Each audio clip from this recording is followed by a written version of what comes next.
উপজেলা নির্বাচনে প্রার্থিতা প্রত্যাহারে আওয়ামী লীগ নেতাদের অনীহা, নির্দেশ অমান্যে শাস্তি না হওয়াই কারণ।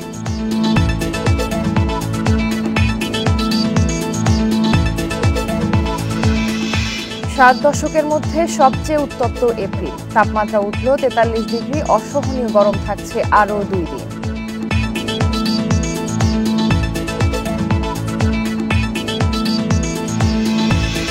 বৃহস্পতিবার পর্যন্ত প্রাথমিক ও মাধ্যমিক বিদ্যালয় বন্ধ, শিক্ষার্থীদের সুরক্ষায় আদালতের নির্দেশ।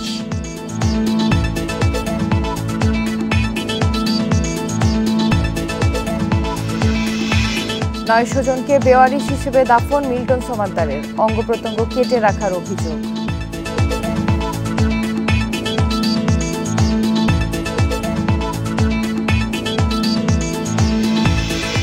গ্রিসে ভিসা জটিলতায় 2 বছরে গেছে মাত্র 114 জন, ঢাকায় দূতাবাস না থাকাই সংকটের কারণ।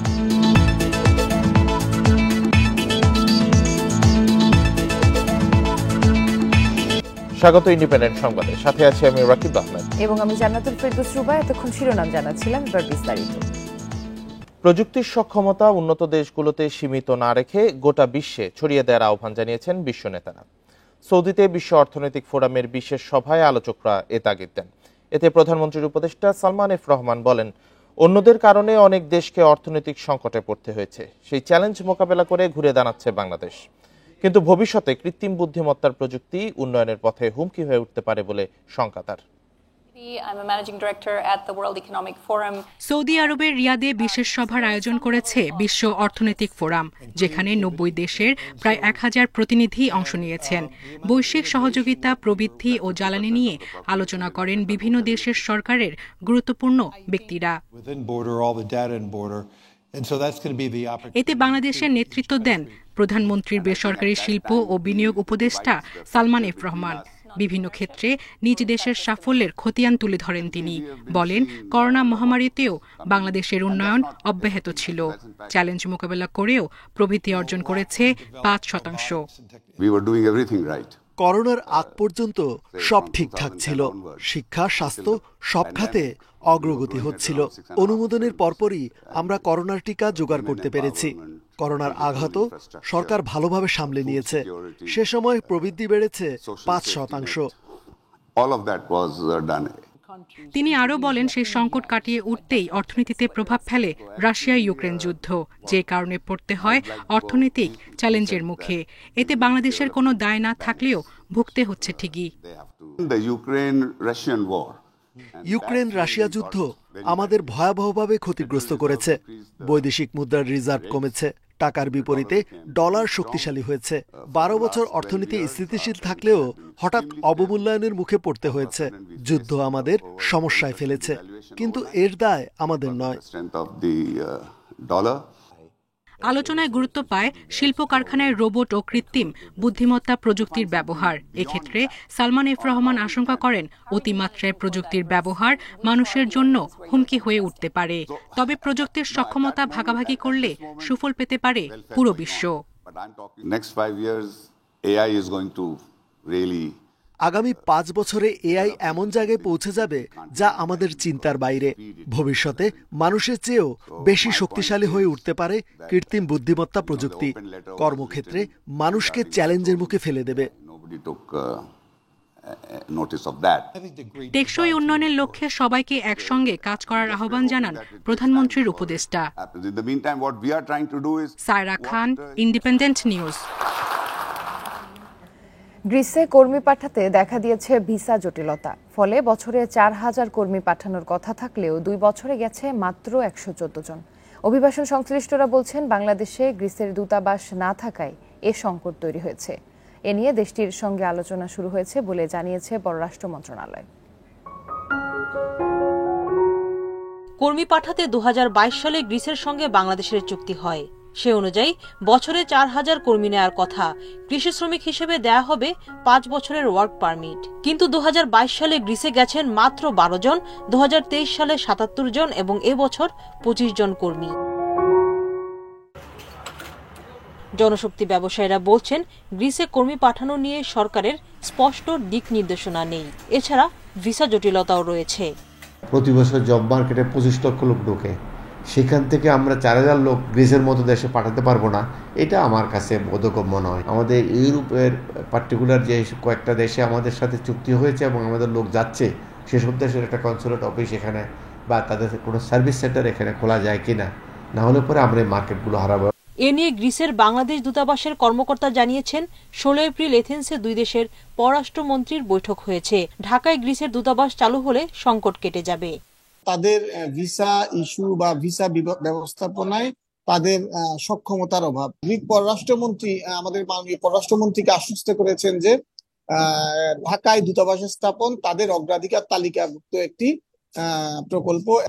তবে অভিবাসন বিশেষজ্ঞরা বলছেন, গ্রিসের মতো আরও অনেক দেশে মৌসুমী কর্মী পাঠানোর সুযোগ রয়েছে, সেদিকে সরকারকে নজর দিতে হবে। অভিবাসন খরচটাকে একেবারেই কমাতে হবে এবং আমরা যেটা দাবি করি যে এই অভিবাসন খরচটা যেটা হওয়া উচিত সেটা হচ্ছে 0 অথবা এটা এমপ্লয়ার পেইড মডেল, যে মালিক নিবে সেই মালিক এখানে আসলে তার অভিবাসন খরচটা বহন করা উচিত, যাতে করে শ্রমিক তার কোনো খরচ না হয়, সে যে কাজ করে ইনকাম করে আবার ফেরত আসতে পারে। গ্রিসের কৃষি, পর্যটন, নির্মাণ ও তৈরি পোশাক শিল্প খাতে বিদেশি কর্মীর ব্যাপক চাহিদা রয়েছে। সুলতানা জাহান মিতু, ইন্ডিপেন্ডেন্ট নিউজ, ঢাকা। অন্তত 900 জনকে বেওয়ারিশ দাবি করে দাফন করেন চাইল্ড অ্যান্ড ওল্ড এজ কেয়ারের মিল্টন সমাদ্দার। করেন ফেসবুক লাইভও। দাফনের আগে অঙ্গ প্রত্যঙ্গ কেটে রাখার রয়েছে অভিযোগ, কিন্তু সরকারি সংস্থার অনুমোদন ছাড়া পরিচয়হীন বা বেওয়ারিশ হিসেবে কাউকে দাফন করতে পারে না কোনো ব্যক্তি বা প্রতিষ্ঠান। সবার নাকের ডগায় এতদিন কিভাবে অপকর্ম চালালেন মিল্টন, উঠেছে সেই প্রশ্ন। ফেসবুক ভিডিওতে এভাবেই বেওয়ারিশ দাবি করে একের পর এক মরদেহ দাফন করেছেন মিল্টন সমাদ্দার। নিজেই স্বীকার করেছেন অন্তত 900 জনকে দাফনের কথা। বিভিন্ন সময় যাদের রাস্তা থেকে তুলে আনেন নিজের প্রতিষ্ঠান চাইল্ড অ্যান্ড ওল্ড এজ কেয়ারে। 600-র উপরে লাশ দাফন হয়েছে। কিন্তু সরকারি প্রতিষ্ঠান, সংশ্লিষ্ট থানা বা জনপ্রতিনিধির লিখিত অনুমোদন ছাড়া কোনো মরদেহ বেওয়ারিশ বা পরিচয়হীন হিসেবে দাফন করা যাবে না। এজন্য নির্দিষ্ট কিছু নিয়ম অনুসরণ করতে হয়, বলছে আঞ্জুমান মফিদুল ইসলাম। বেওয়ারিশটা ডিক্লেয়ারই তো করবে সরকার, আমি তো না, আপনি তো না। যারা অ্যাটলিস্ট যে আপনার লোকাল কাউন্সিলর যদি সে সার্টিফাই করে যে হ্যাঁ আমি জানি এটার কেউ নাই, তখন আমরা যাব। ধরেন আপনি একটা উদ্যোগ নিলেন, আমরা আঞ্জুমান গেল নিয়ে আমরা দাফন করলাম, দেখা গেল এটা নিয়ে মামলা হয়ে গেছে, তো প্রথমেই তো আমরা মানে দোষী হয়ে যাব যে ইট ইজ নট ডিক্লেয়ার্ড আপনার বেওয়ারিশ লাশ। পরিচয় ছাড়া মরদেহ দাফনে ছবি বা ভিডিও রাখার বাধ্যবাধকতা রয়েছে। সেই সাথে মরদেহের সাথে প্রাপ্ত তথ্য প্রমাণ, ডিএনএ নমুনা, ফিঙ্গারপ্রিন্ট ইত্যাদি সংরক্ষণ সহ আরও কিছু আনুষ্ঠানিকতা রয়েছে, বলছে পুলিশ। ফিঙ্গারপ্রিন্ট আমরা সংগ্রহ করে আমাদের যে ন্যাশনাল যেটা সার্ভার যেটি রয়েছে এনআইডি, যেখানে আমরা সেখানে ম্যাচ করানোর চেষ্টা করি, পরিচয়টা শনাক্ত করার জন্য যত ধরনের ব্যবস্থা গ্রহণ করা আমরা প্রয়োজন সকল ব্যবস্থা আমরা গ্রহণ করি। মিল্টনের বিরুদ্ধে আরও অভিযোগ, সামাজিক যোগাযোগ মাধ্যমে বিভিন্ন ভিডিওতে ভুল ও অতিরঞ্জিত তথ্য দিতে বাধ্য করতেন সহকর্মীদের। এছাড়া পুনর্বাসন কেন্দ্রে রোগীদের বিষয়ে তথ্যেও ছিল গরমিল। রিপোর্টে আমি বলছি যে এখানে প্রায় 2 শতাধিক মানুষ আছে, এরকম আছে। তো আসলে যদি ওরকম অত মানুষ হয়তো বা একটু তার থেকে একটু গ্যাপ তো ছিলই। পুনর্বাসন কেন্দ্রের নামে ডলার এনে মিল্টন নিজের ফেসবুক পেজের রিচ বাড়াতে ব্যয় করতেন। কেন্দ্রে নিয়োগ দিয়ে নিজের মালিকানাধীন প্রতিষ্ঠানে কাজ করতে বাধ্য করতেন অনেক কর্মীকে। তার প্রতিষ্ঠানের বিরুদ্ধে নানা অভিযোগের তদন্তে সমাজ কল্যাণ মন্ত্রণালয়। Arafatur Rahman, independent News, Dhaka. কক্সবাজারে র্যাব ও ডাকাতের গোলাগুলির মধ্যে পড়ে বায়াতুল্লাহ নামের এক কৃষক নিহত হয়েছে। এক এনজিও কর্মীকে উদ্ধার করতে গিয়ে দুই পক্ষের মধ্যে গোলাগুলি হয়। সোমবার সন্ধ্যায় কক্সবাজারের ভারুয়াখালীতে এ ঘটনা ঘটে। পরে এনজিও কর্মীকে মুমূর্ষ অবস্থায় উদ্ধার করে র্যাব এবং এক ডাকাতকে আটক করে। কক্সবাজারের ভারুয়াখালী মুরাপাড়া এলাকায় ক্ষুদ্র ঋণের টাকা তুলতে যান এনজিও কর্মী মাসুদ চৌধুরী। ফেরার পথে শেরে বাহিনীর প্রধান ডাকাত ফরহাদ ও মুস্তাক তাকে অপহরণ করে। অপহৃতের পরিবার অভিযোগ করলে মাসুদকে উদ্ধারে অভিযানে যায় র্যাব। এ সময় র্যাবকে লক্ষ্য করে গুলি ছুড়ে ডাকাতরা, পাল্টা গুলি চালায় র্যাবও। এক পর্যায়ে গুলিবিদ্ধ হয়ে ঘটনাস্থলে মারা যান কৃষক বায়াতুল্লাহ। পরে উদ্ধার করা হয় অপহৃত মাসুদ চৌধুরী। আটক হয় ডাকাত ফরহাদ। ডাকাত দলের সদস্যরা, বিশেষ করে শের বাহিনীর যে ফরহাদ, সে বের হয়ে তার গুলি দিয়ে এবং তার সাথে যে অন্যান্য সদস্য ছিল তারাও র্যাবকে র্যাব লক্ষ্য করে গুলি বর্ষণ করে। র্যাবের থেকেও কিছু গুলি বর্ষণ করা হয় তাকে করার জন্য। উভয় পক্ষের গোলাগুলিতে আমাদেরও একজন র্যাব সদস্য আহত হয় এবং ওখানে আরও কয়েকজন সদস্য আহত হয়, যারা বর্তমানে কক্সবাজার সদর হাসপাতালে চিকিৎসাধীন অবস্থায় আছে। স্থানীয়দের অভিযোগ, এলাকায় ত্রাসে রাজত্ব কায়েম করেছে শেরে বাহিনী। তাদের বিরুদ্ধে অপহরণ ও খুনের বেশ কয়েকটি মামলা রয়েছে।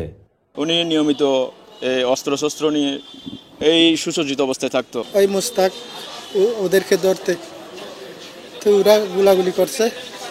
কার গুলিতে আমার ভাই নিহত হয়েছে এইটাই জানি না ভাই। শেরে বাহিনীর মুস্তাক সহ অন্যান্যদের ধরতে অভিযান চালিয়ে যাচ্ছে আইন শৃঙ্খলা বাহিনী। তৌফিকুল ইসলাম, ইন্ডিপেন্ডেন্ট নিউজ, কক্সবাজার।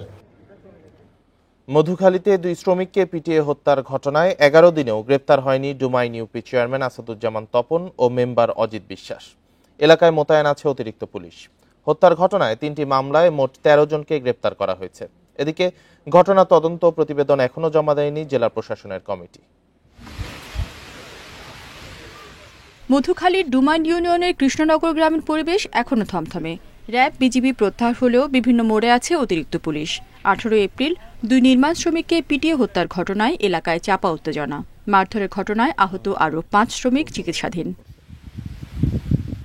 ঘটনার 2 দিন পর প্রকাশিত ভিডিওতে দেখা যায় ডুমাইন ইউনিয়ন পরিষদ চেয়ারম্যান শাহ মোহাম্মদ আসাদুজ্জামান তপন ও সদস্য অজিত বিশ্বাসও শ্রমিকদের মারধর করেন। তবে তাদেরকে এখনও গ্রেপ্তার করতে পারেনি পুলিশ। আইনের লোককে বন্ধু ছাড় দেওয়া হয় না, তখন একটা জনগণকে কেমনে ছাড় দেবে? এই খুনি তপনের আন্ডারে এই ডুমাইন ইউনিয়ন চলে। তাৎক্ষণিক যে পদক্ষেপগুলো গ্রহণ করছে আমরা তাতে প্রশাসনের প্রতি আমরা খুশি। আর জনগণ যে এটা তদন্ত করে অবশ্যই বেরিয়ে আসবে কারা এর সাথে জড়িত।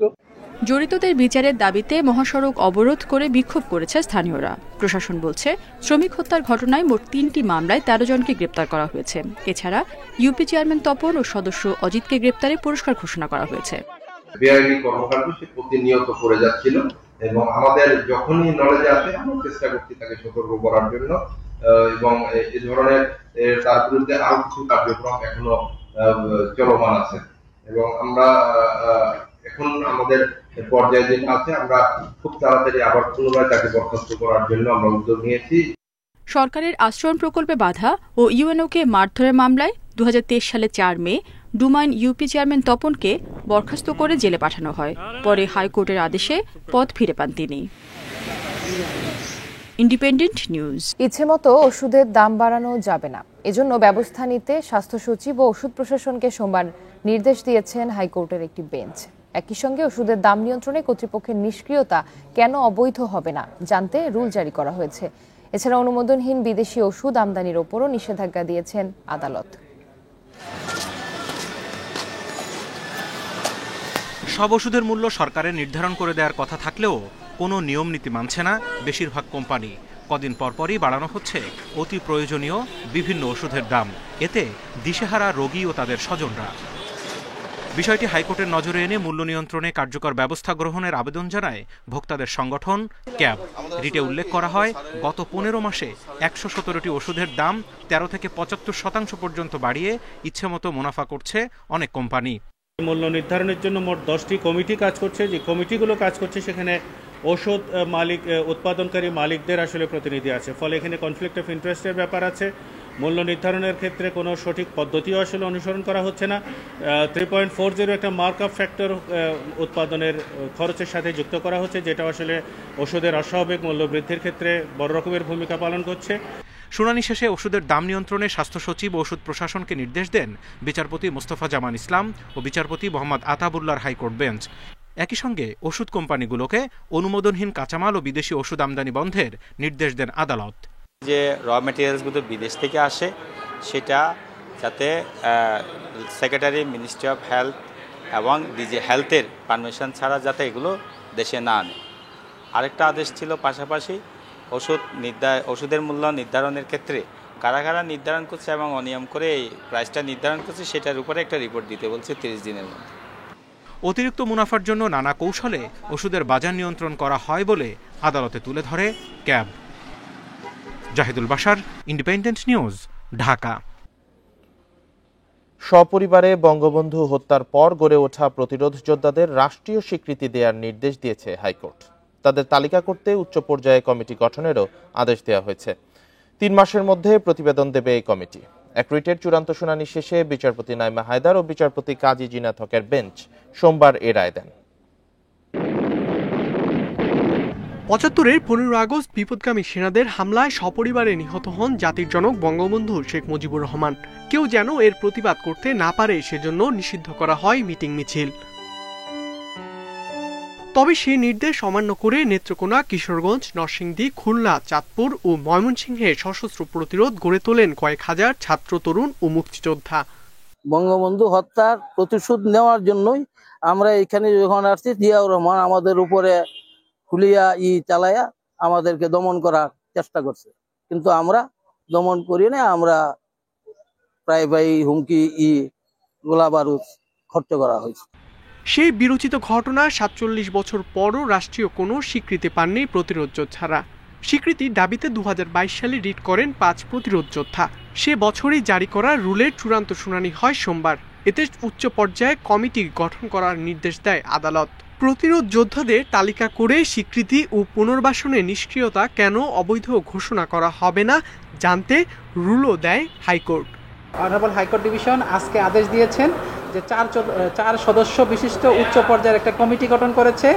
মুক্তিযুদ্ধ বিষয়ক মন্ত্রণালয়ের যে সচিব তাকে সভাপতি করে সেই কমিটি 4 আগস্টের মধ্যে হাইকোর্ট ডিভিশনে একটা প্রতিবেদন দাখিল করবে প্রতিরোধ যোদ্ধাদেরকে আইডেন্টিফাই করে। রায় সন্তোষ প্রকাশ করেন রিটকারী প্রতিরোধ যোদ্ধারা। বঙ্গবন্ধু হত্যার প্রতিবাদকারী আমরা।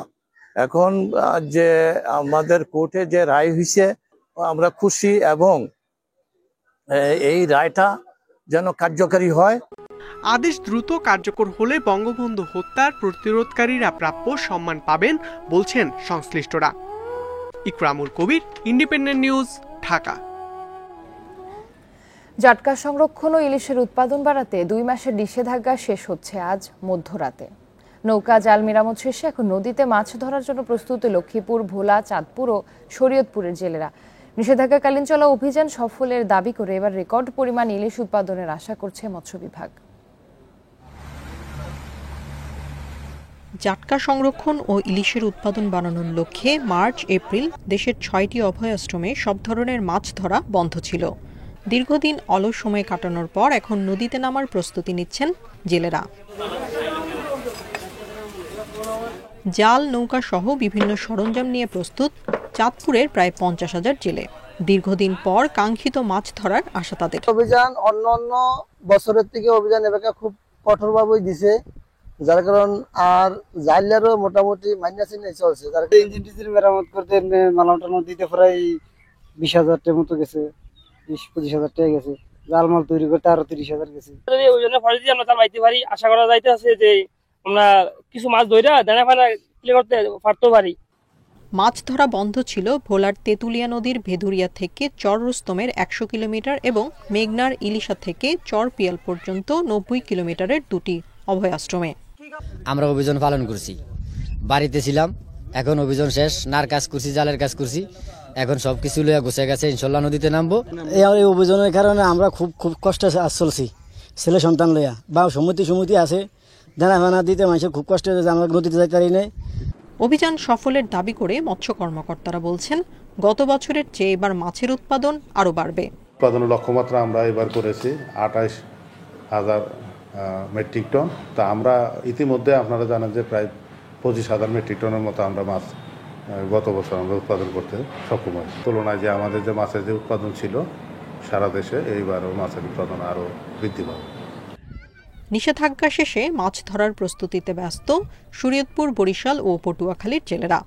আশা কাঙ্ক্ষিত মাছ ধরে পরিবারের অভাব অনটন দূর করা। Tania Nasrin, independent news. এই বিষয়ে আরো জানাতে শরীয়তপুর থেকে যুক্ত হচ্ছেন সহকর্মী সগির হোসেন। সগিরে টানা 2 মাস পরে নিষেধাজ্ঞা শেষ হয়েছে, এখন জেলেরা মাছ ধরতে প্রস্তুত। তাদের প্রস্তুতি কেমন দেখছেন, আর এবছর কি পরিমাণ ইলিশের উৎপাদনের আশা করছে মৎস্য বিভাগ?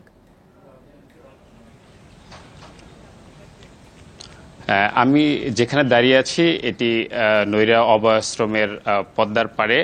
তো শরীয়তপুরের নৈরা থেকে জাজিরা থেকে গোসাইহাট পর্যন্ত প্রায় 80 কিলোমিটার। এই 80 কিলোমিটারেই কিন্তু জেলেরা মাছ ধরেন। তো এই 80 কিলোমিটারের মধ্যে ভেদেরগঞ্জে 15 কিলোমিটার এবং মৎস্য বিভাগ এই অভয়াশ্রমে মার্চ এবং এপ্রিলে মাছ ধরা সম্পূর্ণ নিষেধ ছিল। এখানে কিন্তু প্রায় 13,000 জেলে রয়েছে, তারা কিন্তু এই 2 মাস মাছ ধরেনি। তো আমরা জেলেদের সাথে কথা বলেছি, তারা কিন্তু গত রাত 12টা থেকে মাছ ধরা শুরু করেছে নিষেধাজ্ঞা উঠে যাওয়ার পরে। তো আমরা জেলেদের সাথে কথা বলছি, তারা যেমনটা জানিয়েছেন যে তাদের সরকারিভাবে যে সহযোগিতা করা হয়েছে সেটা পর্যাপ্ত ছিল না। তারা আশাবাদী যে প্রচুর ইলিশ ধরা পড়বে। এই গত রাত 12টা থেকে এখন থেকে ইলিশ মাছ তারা পাবেন। আমি মৎস্য বিভাগের সাথে কথা বলেছি, তারা যেমনটা জানিয়েছেন যে তারা এই অভিযানের সময় কিন্তু অভিযান পরিচালনা করেছেন, যারা অসাধু জেলে রয়েছেন তাদের কিন্তু আইনের আওতায় এনেছেন, পাশাপাশি জরিমানাও করেছেন। এছাড়া আমরা যেটা দেখেছি যে ইলিশ মাছ জব্দ করা হয়েছে, জাল জব্দ করা হয়েছে, ইলিশ মাছ বিভিন্ন এতিমখানা মাদ্রাসায় দেওয়া হয়েছে, পাশাপাশি জালগুলো কিন্তু পুড়িয়ে দেওয়া হয়েছে। তো জেলা মৎস্য বিভাগ যেটা জানিয়েছেন যে যখন অভিযান ছিল তখন কিন্তু চাল বিতরণ করা হয়েছে জেলেদের মাঝে, পাশাপাশি তাদের গরু ছাগলও দেওয়া হয়েছে। তারা বলছে যে এবছর কিন্তু এই অভিযানের পরে পর্যাপ্ত ইলিশ ধরতে পারবে জেলেরা, এটি জানিয়েছেন জেলা মৎস্য বিভাগ। এটি ছিল শরীয়তপুরের সর্বশেষ। শরীয়তপুর থেকে জানাচ্ছিলেন সহকর্মী সগির হোসেন। চুরি ও ছিনতাই কমাতে রাজধানীতে রাত 11টার পর পাড়া মহল্লার চায়ের দোকান বন্ধ রাখতে বলেছে ঢাকা মহানগর পুলিশ ডিএমপি। অবিলম্বে নির্দেশনা কার্যকরে নগরীর 50টি থানায় নির্দেশনা দিয়েছেন তারা। তবে এর মাধ্যমে আইন শৃঙ্খলা বাহিনীর দুর্বলতা প্রকাশ পায় বলে মনে করছেন বিশ্লেষকরা। চলতি বছরের প্রথম 3 মাসে ঢাকা মহানগরীতে চুরি ছিনতাইয়ের মামলা হয়েছে 584টি। গড়ে প্রতি মাসে এ ধরনের মামলার সংখ্যা প্রায় 200। এবার এ ধরনের অপরাধ কমাতে বিশেষ নির্দেশনা ডিএমপির। ঢাকা মহানগরীতে সব পাড়া মহল্লায় রাত 11টার পর চায়ের দোকান খোলা রাখা যাবে না। রোববার রাজারবাগে মাসিক অপরাধ পর্যালোচনা সভায় নির্দেশনা দেন ডিএমপি কমিশনার। পুলিশ বলছে অলিগলিতে মধ্যরাত পর্যন্ত চায়ের দোকানে আড্ডা চলে, কোথাও কোথাও সারা রাত থাকে লোকজনের ভিড়। এরই সুযোগ নিচ্ছে অনেক অপরাধী। বিভিন্ন বাসাবাড়িতে চুরিগুলো হচ্ছে, সেগুলো বন্ধ করার জন্যই ঢাকা মহানগর পুলিশের পক্ষ থেকে এই ধরনের সিদ্ধান্তটাই গতকালকে আমাদের কমিশনার মহোদয় ক্রাইম কনফারেন্সে জানিয়েছে। এবং আমরা প্রত্যেকটি থানার অফিসার ইনচার্জ যারা ছিলেন এবং ক্রাইম ডিভিশনের যারা ডিসি ছিলেন তাদেরকে নির্দেশনা দেওয়া হয়েছে। জননিরাপত্তায় এই নির্দেশনা হলেও সাধারণ নাগরিকদের অধিকার ক্ষুণ্ণ হতে পারে বলে মনে করেন বিশ্লেষকেরা। আইন শৃঙ্খলা বাহিনীগুলোর সক্ষমতা নিয়েও প্রশ্ন তৈরির শঙ্কা থাকে। শুধু আমি চুরি বা ছিনতাইয়ের সাথে জড়িত এদেরকে আমি নিয়ন্ত্রণ করতে পারছি না বা এই অপরাধ নিয়ন্ত্রণ করতে পারছি না, তাই আমি সকলকে চলাচলের ক্ষেত্রে একটা বাধ্যবাধকতার মধ্যে নিয়ে আসা কিন্তু নিজেদের ব্যর্থতাকেই প্রকাশ করে। তাদের কার্যক্রমের সাথে জনপ্রতিনিধিদের যে সম্পৃক্ততার প্রশ্ন, এই ব্যবস্থাগুলোকে জোরদার করতে হবে। অপরাধ প্রবণ এলাকাগুলো চিহ্নিত করে পুলিশের কার্যক্রম বাড়ানোর পরামর্শ দিচ্ছেন বিশেষজ্ঞরা। Khaled Raihan, independent News, Dhaka. এই ছিল এখনকার সংবাদ। ইন্ডিপেন্ডেন্ট টেলিভিশনের সব খবর আরো বিস্তারিত জানতে চোখ রাখুন ফেসবুক, ইউটিউব, এক্স। ধন্যবাদ।